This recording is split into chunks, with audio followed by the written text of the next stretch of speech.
यारा बारो अस्सलाम वालेकुम। अॼु जी असांजी कहाणी जो उन्वान आहे जहिड़ा कांव तहिड़ा बच्चा या जहिड़ा कांग तहिड़ा बच्चा। इन चवणी जो मतिलबु इहो आहे त यानी जहिड़ा वॾा हूंदा उन्हनि जा नंढा बि ओढ़ा ई हूंदा, यानी जहिड़ा वालदेन हूंदा उन्हनि जा ॿार बि अहिड़ा ई हूंदा। सो असांजी अॼु जी कहाणी मां शुरू कयां थी। मूंखे उमेदु आहे त तव्हांखे इहा चवणी जेका आहे सम्झ में अची वेंदी। हाणे अमजद हिकिड़ो ॾाढो ग़रीब छोकिरो हूंदो हो, पर ॾाढो तमीज़ वारो, साफ़ सुथरो। हुनखे रोज़ानो थोरी ख़र्ची मिलंदी स्कूल जे लाइ। उहा ख़र्ची खणी हू जॾहिं स्कूल ईंदो हो ऐं कोई शइ खाइण जो टाइम थींदो या रिसेस जो टाइम थींदो, ऐं पोइ जेकॾहिं ही ॾिसंदो त को ॿार हिन खां बि वधीक ग़रीब आहे या को ॿार ज़रूरतमंद आहे, कंहिंजी पेंसिल कोन्हे, कंहिंजी कॉपी कोन्हे, त ही पंहिंजी ख़र्ची पाण ते ख़र्च करण जे बजाए उन ॿार जी मदद कंदो। यानी हमेशह हू ॾिसंदो त अगरि ॿियो को ज़रूरतमंद आहे त पहिरियों उनजी मदद कंदो, ऐं पोइ जेकॾहिं को ज़रूरतमंद न हूंदो त पोइ हू पंहिंजे लाइ का शइ वठंदो। त आस्ते आस्ते इहा ॻाल्हि सभिनी ॿारनि में मशहूरु थी वई। आस्ते आस्ते इहा ॻाल्हि उस्तादनि खे बि ख़बर पई। उहे पाण हैरान थींदा त हिकिड़ो नंढिड़ो ॿारु जेको कंहिं अमीर ख़ानदान जो बि न आहे बि ग़रीब, उहो एॾी वॾी दिलि रखे थो। इहो छा थो करे जो ईअं पंहिंजी ख़र्ची, पंहिंजी ज़रूरत खे जेको आहे पंहिंजी ख़र्चे सां पूरो नथो करे, बल्कि ॿियनि जी ज़रूरत खे अहमियत थो ॾिए। हुननि खे ॾाढी हैरत लॻी। हिननि चयो त हिन ॿार जी एॾी सुठी आदत आहे त छो न असां हिन जे माउ पीउ सां मिलूं ऐं असां हिननि खे जेको आहे सारायूं वञी ऐं असां हिन जी तारीफ़ कयूं। हुन जे घर ते माउ पीउ बि ख़ुशि थींदा, हुननि सां मुलाक़ात बि थी वेंदी। सो जॾहिं उस्ताद हिकिड़े ॾींहुं टाइम मुक़ररु करे अमजद जे माउ पीउ जे घर जॾहिं वञी पहुता, उन्हनि सां मुलाक़ात थी त उहे ॾाढा हैरान थिया।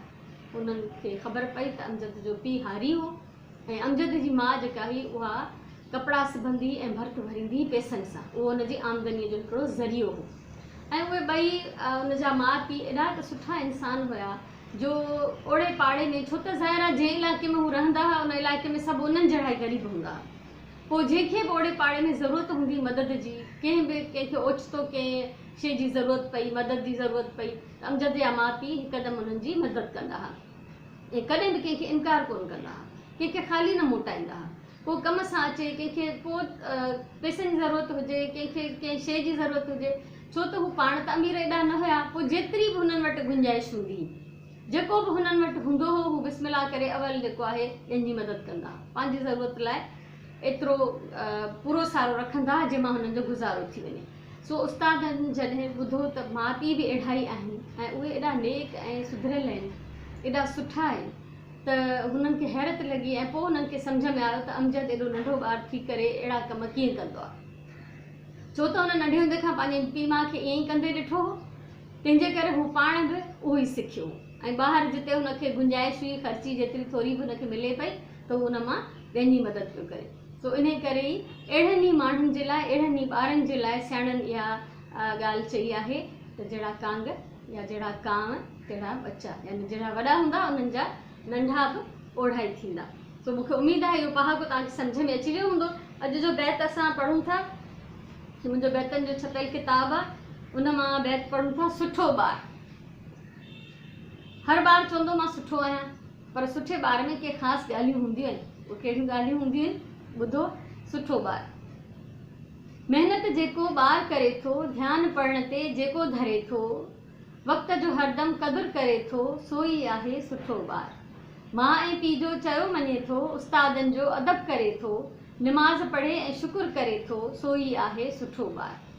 हरदम जेको सच चए थो, मजबूरनि जी मदद करे थो, जानवरनि ते बि रहम करे थो, सो ई आहे सुठो ॿारु। भाउ भेणनि सां प्यार करे थो, दोस्तनि जो बि ख़्यालु रखे थो, सभिनी वॾनि जो अदब करे थो, सो ई आहे सुठो ॿारु। अबे अमड़ खे सो ई वणे थो, वॾड़नि जो बि प्यार खणे थो, सभु कंहिं अखि जो नूर बणे थो, सो ई आहे सुठो ॿारु। हाणे ॾिसो, मां ज़ाहिरी ॻाल्हि आहे मुस्लमान जी हैसियत में हिते निमाज़ जो ज़िक्र कयो आहे, त जेको निमाज़ पढ़े थो ऐं शुकुर करे थो, पर ज़ाहिर आहे मुस्लमान आहियां त निमाज़ जो ज़िक्र कंदसि, पर इन जो मतिलबु इहो न आहे त जेके असांजा ग़ैर मुस्लमान ॿार आहिनि उन्हनि जे लाइ मां कुझु नथी लिखां। त निमाज़ सां हिते मुराद आहे इबादत करणु, चाहे उहो कहिड़े बि मज़हब जो हुजे।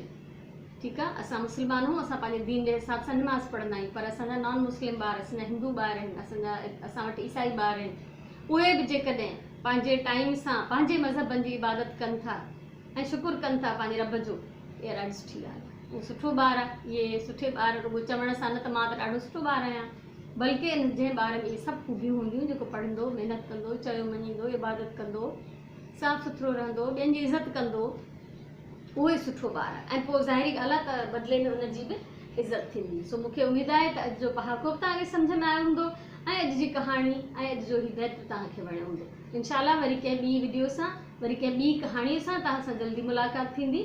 तेसिताईं अल्लाह वाहे।